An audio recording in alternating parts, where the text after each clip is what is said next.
Hello, it's Greg House from Green Greg's coming to you on the 24th of October, 21. Time on deck, 3700 hours Central Daylight Time.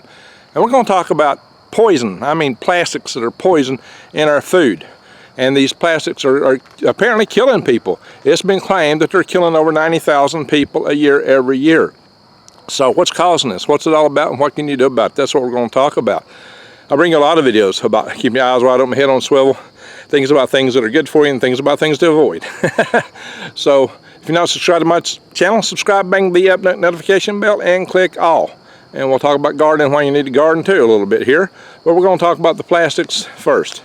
And hey, I'll tell you this, it is time to grow your own garden. It's time to get seeds for next spring because the supply chains are unraveling.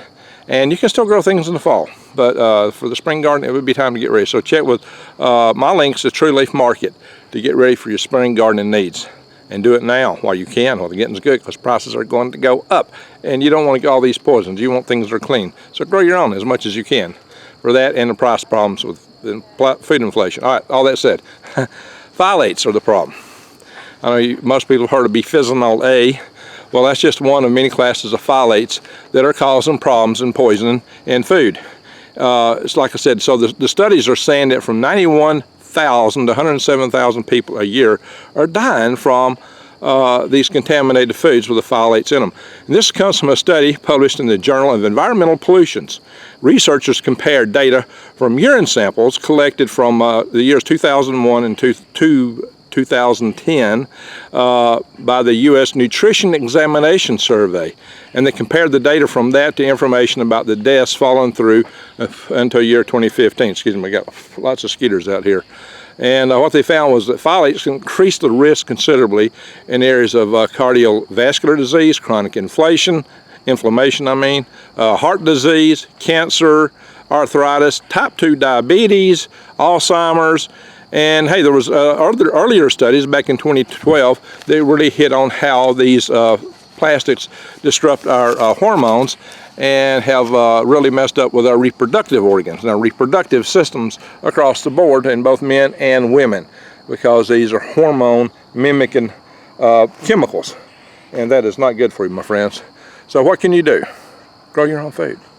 Because even when you buy nice whole food from the grocery store and it's wrapped in plastic, you're getting it from the plastic.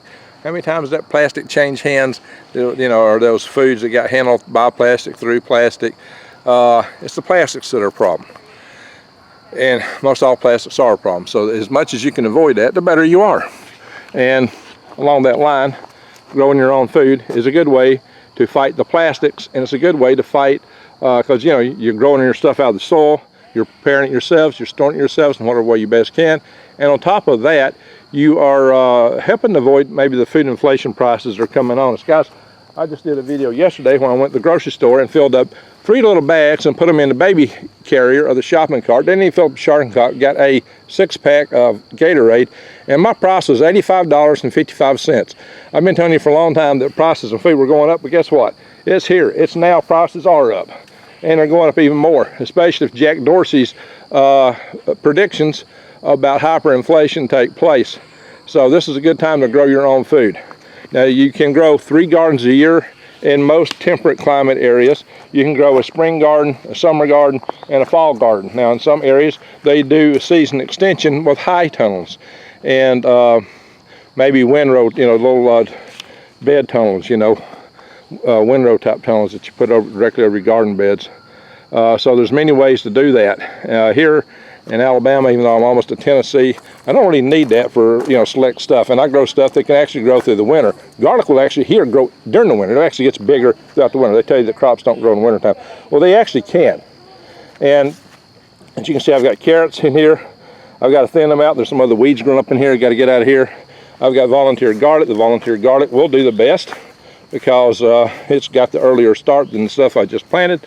And the length of the growing season seems to be a determinant in the size of the bulb. So that's the good news. And I just did a garden tour in my previous video, so I won't go into that greatly. But here's what you need to know. You can grow most of the year, even here year-round somewhat, for certain crops like the garlic and onions. I can overwinter. The carrots will grow through the winter. These turnip greens, I'll have to harvest them pretty soon. But and some greens, a lot of greens like lettuce, are cold weather tolerant, and they can handle frost. They just can't handle a hard, freeze that's going to put ice on top of them, or a snow load. They might even take a hard freeze, but they just can't handle the snow loads. And there are certain temperature ranges that are too much for them. But lettuce is pretty amazing in that regard. Now, for some of you to know, my greenhouse here is, it's some need of repair here.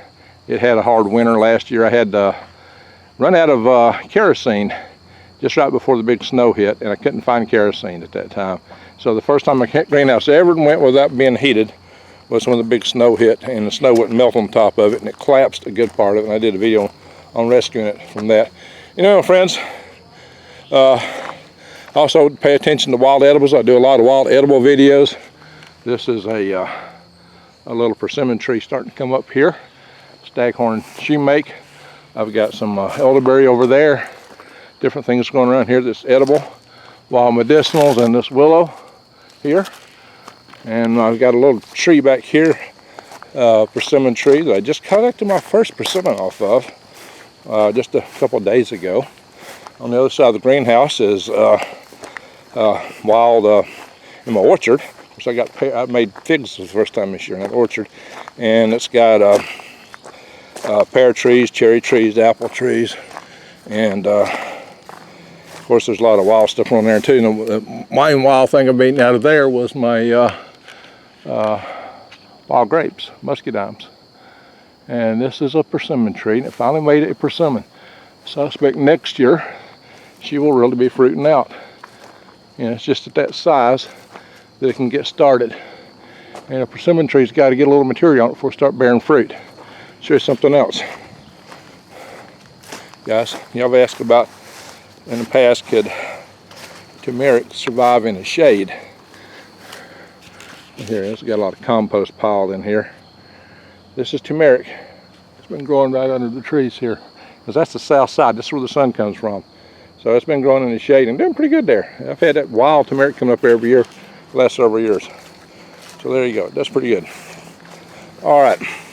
With all that said, I'm going to say thank you for watching, and everyone have an awesome week. Bye-bye.